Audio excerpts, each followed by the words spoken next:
राधे। तो प्यारे बच्चों, अपन पिछले टॉपिक या पिछले वीडियो की अगर आप बात करें तो वहां मैंने आपको कहा था कि अगला जो टॉपिक है वो लेने वाला हूं मैं स्कंदन। ठीक है, स्कंदन बोल दे या इसे बोल दें आप कोएगुलेशन। कोएगुलेशन। तो अब अपन पढ़ने जा रहे हैं स्कंदन या कोएगुलेशन। तो देखो, कोएगुलेशन स्कंदन होता क्या भाई कि अगर मान लीजिए आप ये जो फेरिक हाइड्रोक्साइड है, इस फेरिक हाइड्रोक्साइड में FeCl3 डाल देते हैं तो ये फेरिक हाइड्रोक्साइड अपने ऊपर Fe+3 को बिठा लेगा। क्या बन जाएगा? FeOH का होल थ्राइस Fe+3 बन जाएगा। और ये बन गया आपके पास धनात्मक कोलोइडी पार्टिकल। धनात्मक कोलोइडी कण बन गया, धनात्मक कोलोइडी पार्टिकल बन गया। फिर दोबारा ध्यान से सुन लें, अपन स्कंदन या कोएगुलेशन पढ़ रहे हैं, कोएगुलेशन। ठीक है, तो फेरिक हाइड्रोक्साइड का जो अवक्षेप था उसमें मैंने FeCl3 डाल दिया, इसने Fe+3 को ले लिया। यह आपने पढ़ लिया था क्योंकि यहां ये Fe+3 कॉमन था और ये बन गया धनात्मक कोलोइडी कण। इस धनात्मक कोलोइडी कण को ध्यान दे, मैं इधर रिप्रेजेंट कर दूं, ये लो कि ये बन गया साहब FeOH का होल थ्राइस था और इसके ऊपर चार्ज आ गया, ये कैसा? पॉजिटिव। ठीक है, ये आपके पास बन गया धनात्मक कोलोइडी कण। अब अगर सपोज मैं इसमें KCl डाल देता हूं तो KCl कैसे टूटेगा बताएं? K+ और Cl- में कण पर चार्ज है पॉजिटिव, इस पर चार्ज है नेगेटिव, तो ये प्लस और ये माइनस दोनों मिल जाएंगे और प्लस माइनस मिल करके अब जो कण बनेगा वो कण होगा उदासीन। तो ये प्लस माइनस मिल करके, यानी ये धनात्मक कोलोइडी कण ऋणात्मक कोलोइडी कण के साथ मिल जाएगा, उदासीन हो जाएगा। और उदासीन होकर के जितने भी पार्टिकल हैं वो सारे पार्टिकल नीचे बैठ जाएंगे भाई। सारे पार्टिकल कहां बैठ जाएंगे? नीचे। पहले नीचे क्यों नहीं बैठ रहे थे? पहले देखो, ये जो कोलोइडी विलयन बना है, ये कोलोइडी विलयन ये था, ये धनात्मक कण थे, इस पर प्लस, इस पर plus, plus plus plus plus के बीच रिपल्सन था, नीचे नहीं बैठ रहे थे, वो इनकी स्टेबिलिटी का रीजन था। कोलोइडी विलयनों के स्थायित्व का कारण था सभी कणों पर समान चार्ज प्लस या माइनस। तो समान चार्ज के कारण ये नीचे नहीं बैठ रहे थे, लेकिन मैंने यहां पर KCl डाल दिया और ये जो धनात्मक कोलोइडी कण है Cl- को लेकर के उदासीन हो जाएगा और नीचे बैठ जाएगा। इस प्रकार से कोलोइडी कणों का उदासीन होके नीचे बैठना स्कंदन कहलाता है भाई, कोएगुलेशन कहलाता है, फ्लोकुलेशन कहलाता है। तो ये जो कोलोइडी कण है उदासीन होकर के अगर नीचे बैठ जाते हैं तो ये प्रक्रिया को आप क्या बोलेंगे बताओ? स्कंदन बोलेंगे। एक बार वापस सुने मेरी बात को। ये अपने पास फेरिक हाइड्रोक्साइड था FeOH का होल थ्राइस, इसमें क्या डाला आपने बताएं? Fe+3 और Fe+3 का मतलब FeCl3 डाला। तो इस Fe+3 को अपने ऊपर बिठा करके क्या बन गया भाई? धनात्मक कोलोइडी कण बन गया। कोलोइडल पार्टिकल ऑफ FeOH का होल थ्राइस, FeOH के होल थ्राइस के कोलोइडी पार्टिकल बन जाएंगे और ये आपके पास बन गया इस प्रकार से पॉजिटिव कोलोइड, धनात्मक कोलोइडी विलयन। ठीक है भाई, तो ये बन गया आपका धनात्मक कोलोइडी विलयन। बनाने का तरीका क्या था? प्रेसिपिटेट ऑफ FeOH का होल थ्राइस, FeOH के होल थ्राइस के अवक्षेप में आपने FeCl3 डाला और आपके पास बन गया क्या? कोलोइडी particle of ferric hydroxide. Ferric hydroxide का कोलोइडी विलयन बन जाता है यदि आप FeCl3 डाल दें। क्लियर बात? अब बात यह है भाई कि कौन कौन सी, ये तो आपको मैंने बता दिया कि कोएगुलेशन होता क्या है। ये कोलोइडी विलयन है, आप इसमें अब KCl डाल दें तो Cl- को ले लेगा और सारे पार्टिकल उदासीन होकर के नीचे बैठ जाएंगे, जिसे आप अब उदासीन होकर नीचे बैठ गए, जिसे आप कहेंगे अवक्षेपण या ऊर्णन। तो ये प्रक्रिया कहलाएगी भाई स्कंदन या अवक्षेपण या ऊर्णन। अब ये जो स्कंदन या अवक्षेपण हो गया, इसके कौन कौन से मेथड हैं, विधियां हैं, तो अपन क्या पढ़ते हैं कि ये जो आपके पास स्कंदन है, इस स्कंदन की विधियां कौन कौन सी हैं, कौन कौन सी विधियां हैं, कौन कौन से मेथड है जिनके कारण स्कंदन होता है। ठीक है, तो पहला रीजन ले लेते हैं अपन, क्या, आधिक्य अपोहन। दूसरा रीजन लेते हैं भाई आधिक्य वैद्युत कण संचलन। ठीक है, तीसरा ले लेते हैं अपन बॉइलिंग, उबालना, और चौथा ले लेता हूं मैं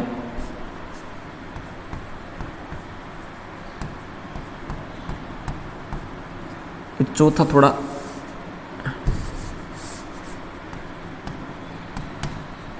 उबालना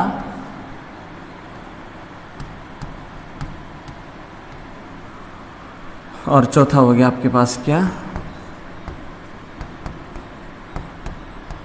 आधिक्य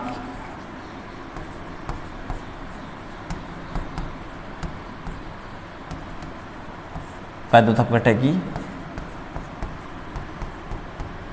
मात्रा, और यह है पारस्परिक स्कंदन।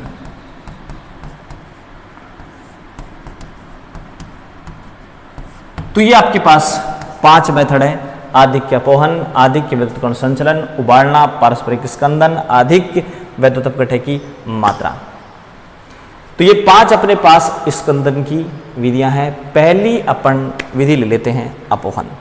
ठीक है, अब इस अपोहन में अपन क्या करते हैं भाई, अपोहन की आपको मैं, ये आपके पास है डायलिसिस।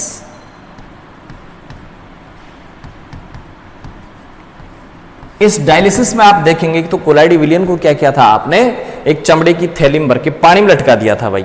कोलाइडी विलियन को चमड़े की थैली में भर के पानी में लटका दिया, एक एनोड लगा दिया, कैथोड लगा दिया, इलेक्ट्रोलाइट बाहर निकल रहे हैं।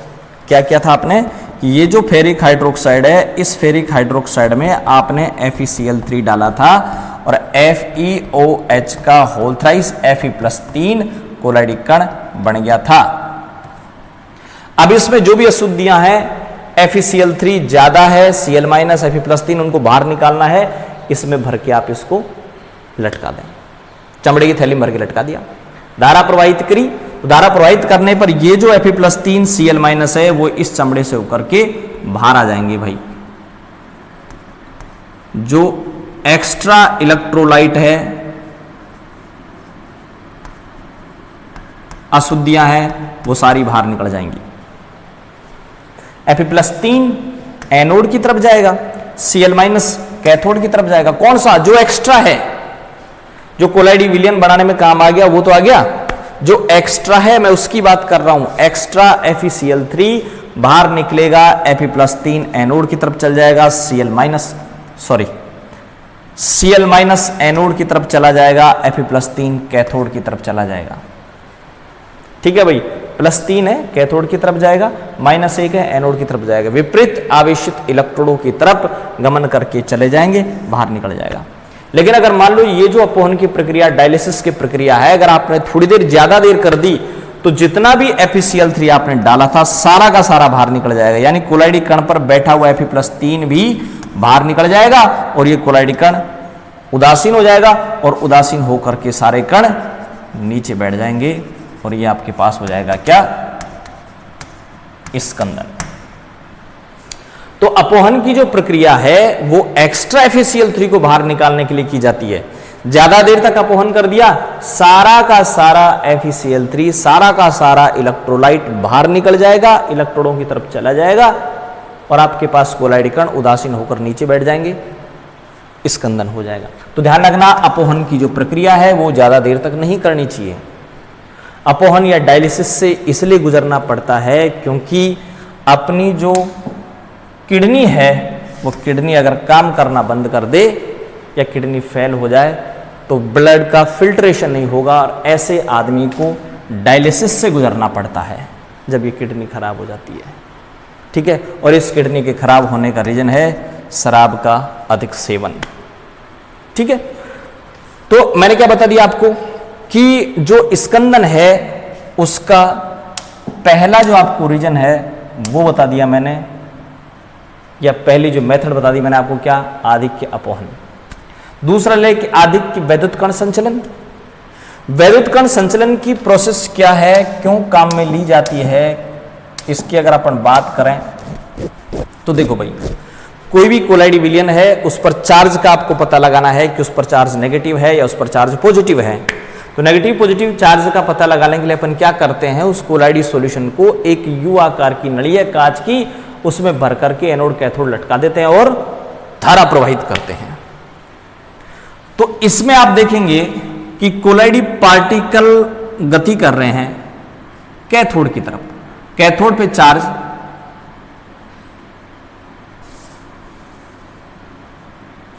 किधर जा रहे हैं बताओ, कैथोड की तरफ जा रहे हैं, और कैथोड पर चार्ज नेगेटिव होता है और एनोड पर चार्ज पॉजिटिव होता है।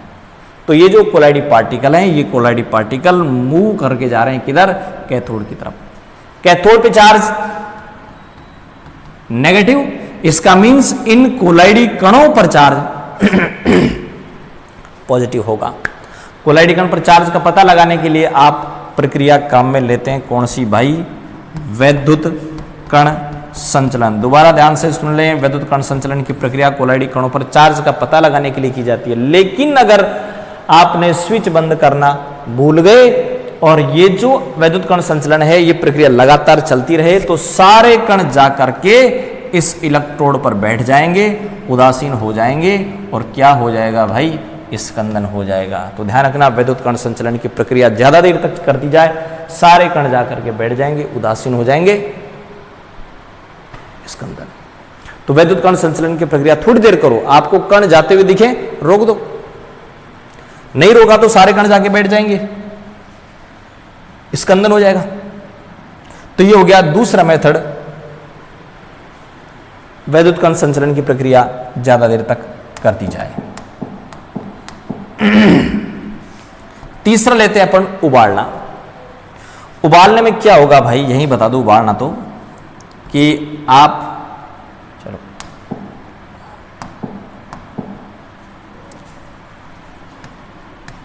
तीसरा ले लें अपन उबालना। यहां आप ये कोलाइडी कण है, धनात्मक कोलाइडी कण ले लिया, मैंने कोलाइडी विलयन ले लिया। अब आप क्या करें साहब, इसको गर्म करें। तो गर्म करोगे तो क्या होगा भाई, ये जो कोलाइडी कण है, इन कोलाइडी कणों पर जो आयन बैठे हुए थे वो आयन यहां से हट जाएंगे, बार बार इधर उधर गति करेंगे, गर्म करेंगे तो इसके ऊपर बैठे हुए कण हट जाएंगे और ये कण उन आयनों के हटने से क्या हो जाएंगे, उदासीन। उदासीन होने के बाद आपस में मिलेंगे और मिलकर के नीचे बैठ जाएंगे, वही प्रक्रिया स्कंदन। अब चार्ज पॉजिटिव नहीं है, सॉरी, क्या हो गया भाई, स्कंदन हो गया। तो उबालने से भी कोलाइडी विलयन का स्कंदन हो जाता है। तीसरा मेथड। चौथे मेथड की अगर आप बात करें तो चौथा मेथड है साहब पारस्परिक स्कंदन। पारस्परिक स्कंदन क्या है कि अगर मान लो मेरे पास सोल है आर्सेनिक सल्फाइड का, और आर्सेनिक सल्फाइड के सोल के बारे में आप जानते हो कि वो एक ऋणात्मक कोलाइडी विलयन है, और दूसरा सोल मेरे पास भाई साहब FeOH का होल थ्राइस का सोल है, जिसके बारे में भी आप जानते हो कि वो धनात्मक कोलाइडी विलयन है। मैं इन दोनों सोल को 1:1 में मिला देता हूं, ऐड कर देता हूं, प्लस कर देता हूं, दोनों को मिला दिया। दोनों को मिलाने के बाद भाई होगा क्या, इधर तो कण है ऋणात्मक, इधर कण है धनात्मक, एक धनात्मक और एक ऋणात्मक, दोनों को अगर पास पास रख दिया जाए तो भाई सब गड़बड़ तो होने वाली है। ये माइनस है, ये प्लस है, दोनों आपस में मिलेंगे, उदासीन होंगे और उदासीन होकर के नीचे बैठ जाएंगे। क्या हो गया भाई? कोलाइडी विलयन का स्कंदन हो गया। तो अगर धनात्मक कोलाइडी विलयन में ऋणात्मक कोलाइडी विलयन को मिला दिया जाए तो कोलाइडी कण उदासीन होकर के नीचे बैठ जाते हैं, जिस प्रक्रिया को आप स्कंदन बोलेंगे, पारस्परिक स्कंदन बोलेंगे। ठीक है, तो चौथा मेथड हो गया। पांचवा मेथड ले लेते अपन, इलेक्ट्रोलाइट मिला करके। वैद्युत अपघट्य द्वारा। और यहीं पर अपन कई इंपॉर्टेंट चीजें और पढ़ने वाले हैं, ध्यान दें क्या है।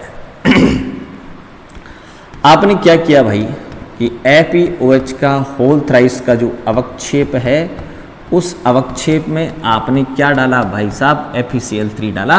FeCl3 डालने पर Fe कॉमन है, इसको अपने ऊपर बिठा लेगा और क्या बन गया? FeOH का होल थ्राइस Fe+3 धनात्मक कोलाइडी कण बन गया, धनात्मक कोलाइडी विलयन बन गया। अब अगर मान ली, देखो फिर दोबारा ध्यान से सुन ले, इस इलेक्ट्रोलाइट की थोड़ी सी मात्रा जरूरी है कोलाइडी विलयन बनाने के लिए। इस FeCl3 की थोड़ी सी मात्रा जरूरी है कोलाइडी विलयन बनाने के लिए, लेकिन अगर आप यहां इस FeCl3 की ज्यादा मात्रा डाल देते हैं, या फिर मैं कहूं NaCl डाल देते हैं, KCl डाल देते हैं, तो ये धनात्मक कोलाइडी कण उसमें उपस्थित ऋणात्मक आयन के साथ मिलकर उदासीन हो जाएगा। और भाई उदासीन होने के बाद आपस में मिलेंगे। दो उदासीन आपस में मिल जाए, पहला उदासीन दूसरा उदासीन, उदासीन है भाई, और दोनों उदासीन अगर आपस में मिलेंगे तो भाई साहब दोनों बैठेंगे। अब बैठने के बाद दोनों उदासीन है, गम भुलाएंगे, बैठेंगे, सारी चीज लाएंगे, नमकीन भी लाएंगे, पबवा भी लाएंगे, फिर वही ज्यादा पी जाएंगे, किडनी खराब हो जाएगी, डायलिसिस से गुजरना पड़ेगा दोनों को। तो ध्यान रखना, इस उदासी को भगाने का तरीका गलत तरीका नहीं, शराब का सेवन नहीं, शराब का सेवन किया डायलिसिस से गुजरना पड़ेगा। तो अगर मान लीजिए उदासीन है तो इस उदासी को दूर करने के कई तरीके हैं भाई। तो ये कोलाइडी कण, दोनों कोलाइडी कण उदासीन हो गए और उदासीन होकर के नीचे बैठ गए। प्रक्रिया क्या कहलाएगी बोले? स्कंदन कहलाएगी। तो ये कोलाइडी कण अगर उदासीन होकर के नीचे बैठ जाते हैं तो आप उसको बोलोगे स्कंदन। तो कोलाइडी पार्टिकल उदासीन होकर नीचे बैठ जाए, स्कंदन उदासीन हुए क्यों? क्योंकि उसमें आपने क्या मिला दिया? KCl मिला दिया, NaCl मिला दिया, या फिर मैं कहूं वैद्युत अपघट्य पदार्थ मिला दिया। क्या मिला दिया भाई? इलेक्ट्रोलाइट मिला दिया। इलेक्ट्रोलाइट के मिलाने से उदासीन हुआ है, स्कंदन हुआ है। ठीक है, तो आपने पांचवा पढ़ लिया, इलेक्ट्रोलाइट द्वारा स्कंदन कैसे होता है। अब यहीं पर मैं एक नियम आपको बता दूं, बड़ा अच्छा नियम है, हार्डी सुलजे का नियम। अब भाई साहब ये हार्डी और सुलजे का जो नियम है वो क्या है उसकी बात करें, ध्यान दें। मान लीजिए मेरे पास अभी आपने क्या देखा था कि ये जो FeOH का होल थ्राइस है, इसमें आपने FeCl3 डाला था। FeCl3 डालने पर FeOH का होल थ्राइस Fe+3 कोलाइडी कण बन गया था। इसी तरीके से अगर मान लीजिए मैं आपको ये कहूं कि आर्सेनिक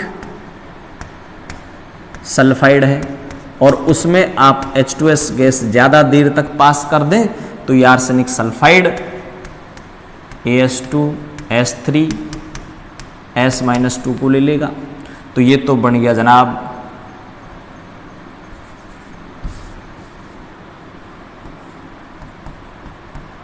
ऋणात्मक कोलॉइडी विलयन, और ये ऊपर वाला बन गया भाई धनात्मक कोलॉइड। ठीक है, तो अब मान लीजिए इन धनात्मक कणों को, कण कैसा है पॉजिटिव, यहां कण कैसा है नेगेटिव। अगर मान लीजिए मैं इस कण को उदासीन करना चाहता हूं तो भाई यहां पर कण कैसा है पॉजिटिव, तो मेरे को डालना पड़ेगा नेगेटिव। यहां कण कैसा है नेगेटिव, तो मेरे को डालना पड़ेगा पॉजिटिव।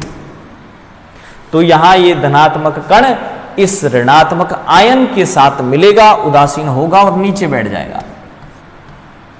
ये लो, यहां पर ऋणात्मक कण Na+ के साथ मिलेगा, उदासीन होगा और नीचे बैठ जाएगा।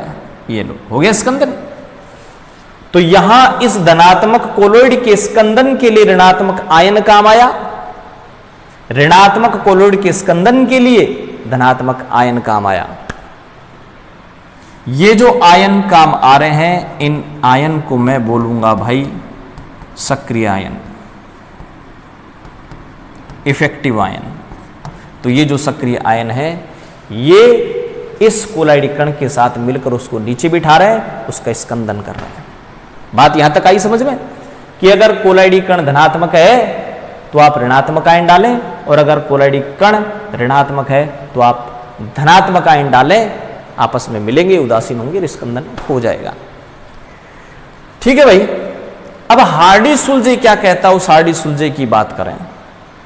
ये आयन स्कंदन में भाग ले रहा है, तो यहां ध्यान दें मैं Na+1 भी काम में ले सकता हूं और Al+3 भी काम में ले सकता हूं। कण ऋणात्मक, आयन धनात्मक, कण धनात्मक, आयन ऋणात्मक। मैं यहां PO4-3 भी ले सकता हूं। अब बात यह है कि इस धनात्मक कोलॉइड कण को बिठाना चाह रहे हैं आपने, या तो Cl- डाला या PO4-3 डाला, दोनों में से अच्छा कौन सा है जो इसको जल्दी नीचे बिठा देगा। तो ध्यान दें, हार्डी-सुलजे ये कह रहा है कि जिसकी संयोजकता ज्यादा होगी उसकी स्कंदन पावर भी ज्यादा होगी। तो ध्यान रखना, इन दोनों में से संयोजकता या वैलेंसी किसकी ज्यादा है, PO4-3 की। तो ध्यान रखना, ये PO4-3 एक अच्छा स्कंदन कारक है। इसकी स्कंदन क्षमता, स्कंदन शक्ति, क्योंकि इसकी संयोजकता ज्यादा है। इधर आ जाएं, ऋणात्मक कोलॉइडी कण है, 2 आयन भाग ले रहे हैं। हार्डी-सुलजे ये कहता है कि दोनों में से संयोजकता किसकी ज्यादा है, Al+3 की। तो इस Al+3 की स्कंदन क्षमता ज्यादा होगी। ठीक है भाई। तो ये जो स्कंदन क्षमता है, तो उसकी स्कंदन क्षमता भी ज्यादा होगी। वैलेंसी अगर ज्यादा है तो उसकी स्कंदन क्षमता भी ज्यादा होगी। जैसे Al+3 वैलेंसी ज्यादा है, स्कंदन क्षमता ज्यादा होगी। तो ध्यान रखना, इस वैलेंसी के बीच और स्कंदन क्षमता के बीच समानुपाती का संबंध है। मैं इसको ऐसे लिख सकता हूं कि स्कंदन शक्ति डायरेक्ट प्रोपोर्शनल होती है किसके, संयोजकता के। तो संयोजकता जितनी ज़्यादा होगी उसकी स्कंदन शक्ति उतनी ज़्यादा होगी। ठीक है। अब मैं बात करता हूं यहां कि ये कोई कोलॉइड है और इस कोलॉइड में मैं, धनात्मक कोलॉइड है, धनात्मक कोलॉइडी कण है, तो इसमें मैं डालता हूं भाई KCl डाल देता हूं। ठीक है। और KCl का कितना डाला मैंने, ये मेरे पास है कितना भाई, 1 लीटर FeOH का होल थ्राइस का सोल है। फेरिक हाइड्रोक्साइड का 1 लीटर सोल है भाई, फेरिक हाइड्रोक्साइड का 1 लीटर सोल है। मैं उसमें KCl डाल रहा हूं। ये धनात्मक कण Cl- को लेकर उदासीन होकर नीचे बैठ जाएंगे, मिलीमोल। अब मैं क्या कर रहा हूं, KCl न डाल करके मैं डाल रहा हूं भाई K2SO4, और इस K2SO4 का मेरे को 0.210 मिलीमोल डालना पड़ा।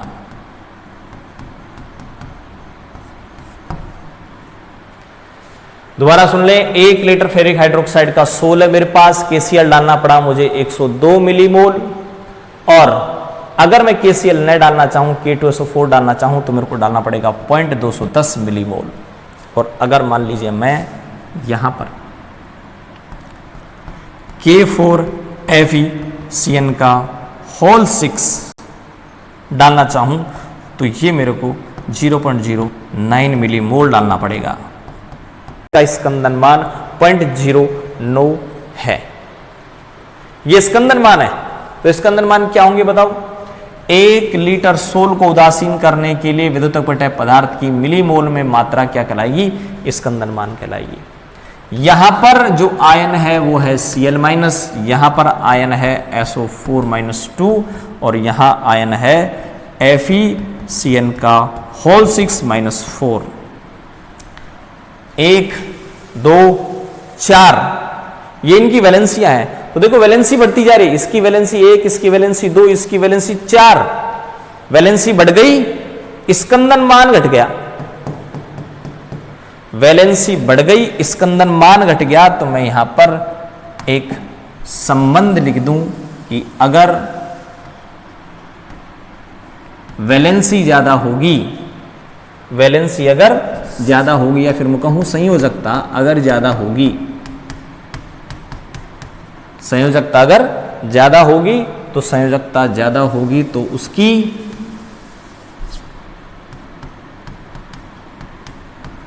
स्कंदन मान कम होगा। संयोजकता ज्यादा, स्कंदन मान कम। ठीक है। और एक संबंध, तो स्कंदन मान और संयोजकता के बीच क्या संबंध है भाई? स्कंदन मान समानुपाती 1 संयोजकता। और थोड़ी देर पहले आपने देखा था कि स्कंदन शक्ति समानुपाती संयोजकता। तो ध्यान रखना, संयोजकता बढ़ने पर स्कंदन शक्ति बढ़ती है, संयोजकता बढ़ने पर उसका स्कंदन मान घटता है। अगर मान लीजिए मैं यहां पर आपको इस चीज को एक टेबल द्वारा समझाऊं, तो देखो यहां पर सोल आर्सेनिक सल्फाइड का है, और आर्सेनिक सल्फाइड में LiCl, NaCl, KCl, कैल्शियम, ये सारे के सारे डाले हैं। ठीक है। आप यहां पर ये देखेंगे कि अगर आपके पास आर्सेनिक सल्फाइड है, तो इस आर्सेनिक सल्फाइड में LiCl 58 मिलीमोल डालना पड़ेगा, NaCl 51 डालना पड़ेगा, मैग्नीशियम सल्फेट 0.81 डालना पड़ेगा, AlCl3 0.09 डालना पड़ेगा। LiCl में +1 है या 1 है वैलेंसी, इसकी मैग्नीशियम सल्फेट की बात करो वैलेंसी 2 है, और AlCl3 की बात करो वैलेंसी 3 है। तो ध्यान रखना, वैलेंसी यहां बढ़ती जा रही है और स्कंदन मान घटता जा रहा है। सोल आपके पास ऋणात्मक है। सोल अगर धनात्मक हो तो आप देख लें, यहां क्या देखेंगे आप कि ऊपर से अगर आप नीचे जाएंगे, तो ऊपर से नीचे जाने पर वैलेंसी तो इंक्रीज होती जा रही है भाई। वैलेंसी क्या होती जा रही है? इंक्रीज होती जा रही है। और आपका जो कोएगुलेशन वैल्यू है, प्रेसिपिटेशन वैल्यू है या स्कंदन मान है, वो आपके पास घटता जा रहा है। ठीक है। ये जो वैल्यू Al+3 की सबसे ज्यादा होगी, उसके बाद होगा क्या? Ba+2 ले लें, उसके बाद ले लें क्या? Na+1। ये इनकी कोएगुलेशन पावर का क्रम हो गया कि Al+3 की कोएगुलेशन पावर सबसे ज्यादा होगी यदि आर्सेनिक सल्फाइड का सोल हो तो। अगर मान लीजिए आपके पास फेरिक हाइड्रोक्साइड का सोल है, तो फेरिक हाइड्रोक्साइड के सोल के लिए सबसे ज्यादा होगी FeCN का होल 6-4, उसके बाद PO4-3, उसके बाद SO4-2 और सबसे कम Cl- की। तो ये आप इस प्रकार से इनकी कोएगुलेशन पावर देख सकते हैं कि सबसे ज्यादा Al+3 की यदि ऋणात्मक सोल हो तो, और FeCN का 6-4 की कोएगुलेशन पावर सबसे ज्यादा होगी यदि सोल पॉजिटिव हो तो। ठीक है। अगले वीडियो में अपन एक नया टॉपिक लेकर के फिर हाजिर होंगे। तब तक के लिए आप मुझे इजाजत दें। धन्यवाद।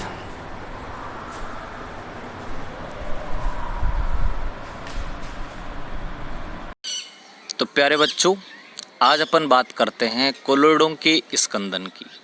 कोलोइडों का जो स्कंदन है उसका मीन्स होता है कि यदि कोलाइडी कण पर चार्ज को खत्म कर दिया जाए तो कोलाइडी कण उदासीन होकर के नीचे बैठ जाते हैं, जिसे कोलाइडी विलयनों का स्कंदन कहा जाता है। कोलाइडी कणों पर चार्ज या तो नेगेटिव होगा या पॉजिटिव होगा। अगर इस नेगेटिव या पॉजिटिव चार्ज को ख़त्म कर दिया जाए, जैसे इसमें दिखाया जा रहा है कि या तो इस पर चार्ज नेगेटिव पॉजिटिव चार्ज ख़त्म कर दिया, आपस में मिल गए, मिलकर के नीचे बैठ जाते हैं, जिसे आप कहेंगे कोलाइडी विलयन का स्कंदन। नीचे बैठ रहे हैं देखो कोलाइडी कण, इसे आप कहेंगे कोलाइडी विलयन का स्कंदन। तो कोलाइडी कण नीचे बैठ जाते हैं, जिसे आप कोएगुलेशन, प्रेसिपिटेशन, अवक्षेपण या स्कंदन बोलते हैं। ये जो स्कंदन है उसके कई तरीके हैं। इलेक्ट्रोफोरेसिस, दो कोलाइडी विलयनों को मिलाने से, बॉइलिंग से और डायलिसिस ज़्यादा कर दिया जाए उससे। एक पहला दिखाया जा रहा है वैद्युत कण संचलन या इलेक्ट्रोफोरेसिस की जो प्रोसेस है वो ज़्यादा कर दिया जाए तो सारे पार्टिकल जा कर के इलेक्ट्रोड पर इकट्ठे हो जाएंगे। सारे पार्टिकल, कोलाइडी पार्टिकल, सारे कोलाइडी पार्टिकल इलेक्ट्रोड पर जाकर इकट्ठे हो जाते हैं। तो अगर वैद्युत कण संचलन या इलेक्ट्रोफोरेसिस की प्रक्रिया ज़्यादा देर तक कर दी जाए तो भी सारे पार्टिकल इलेक्ट्रोडों पर इकट्ठे हो जाते हैं और उनका कोएगुलेशन या स्कंदन हो जाता है। सेकंड मेथड है कोएगुलेशन या स्कंदन का, कि यदि पॉजिटिव सोल और नेगेटिव सोल दोनों को मिला दिया जाए तो कोलाइडी पार्टिकल आपस में न्यूट्रल हो जाएंगे और न्यूट्रल होकर के नीचे बैठ जाएंगे। ये भी एक कोएगुलेशन या स्कंदन का तरीका है। दोनों एक दूसरे को न्यूट्रल कर देंगे, फिर आपस में मिलेंगे और नीचे बैठ जाएंगे। पॉजिटिव चार्ज जैसे फेरिक हाइड्रोक्साइड है और नेगेटिव चार्ज सोल का मीन्स जैसे arsenic sulphide. Arsenic sulphide, ferric hydroxide दोनों को मिला दें, दोनों एक दूसरे को उदासीन कर देंगे और नीचे बैठ जाएंगे कोलाइडी कण।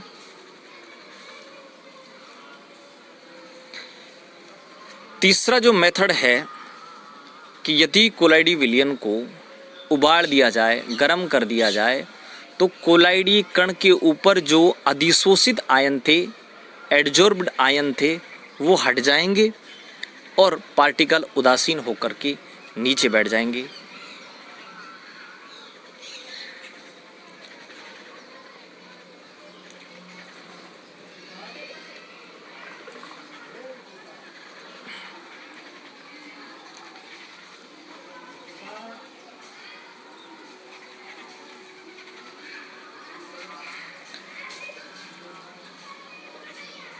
डायलिसिस या अपोहन की जो प्रक्रिया है उससे क्या होता है कि जो ज़्यादा मात्रा में डाला गया इलेक्ट्रोलाइट है उसको बाहर निकाला जाता है।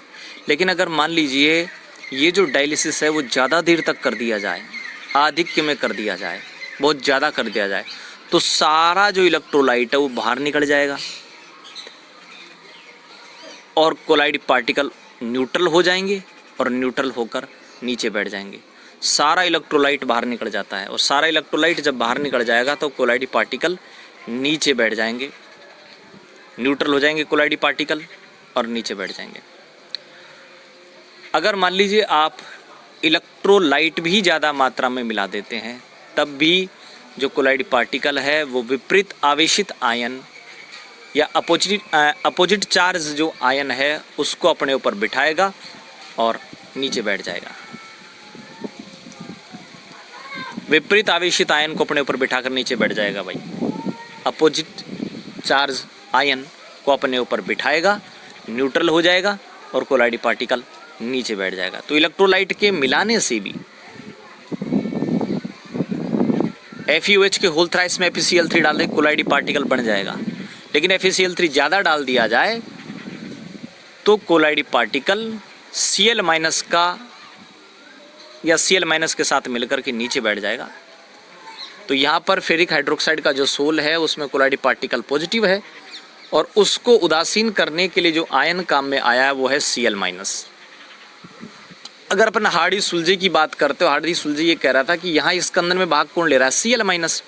तो Cl- का या आयन का जो स्कंदन में भाग लेता है, कोएगुलेशन में भाग लेता है, उसकी वैलेंसी अगर इंक्रीज होती जाएगी तो वैलेंसी इंक्रीज होने से उसकी कोएगुलेशन की जो पावर है वो भी इंक्रीज होती जाएगी भाई। जैसे मान लीजिए यहाँ पर एक नेगेटिव सोल है और उसको न्यूट्रल करना है या उसका कोएगुलेशन करना है, स्कंदन करना है, तो यहाँ 3 आयन डाले गए। Al+3 पर चार्ज ज़्यादा है, वैलेंसी ज़्यादा है और इस ज़्यादा वैलेंसी के कारण इसकी कोएगुलेशन पावर ज़्यादा है Al+3 की। और Na+ की कोएगुलेटिंग पावर कम है या स्कंदन क्षमता इसकी कम है, Al+3 की सबसे ज़्यादा है।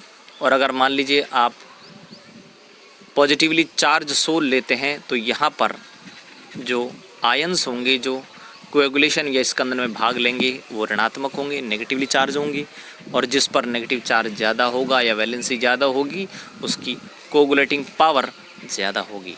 तो FeCN6 - 4 की कोएगुलेटिंग पावर ज़्यादा है बंधुओं।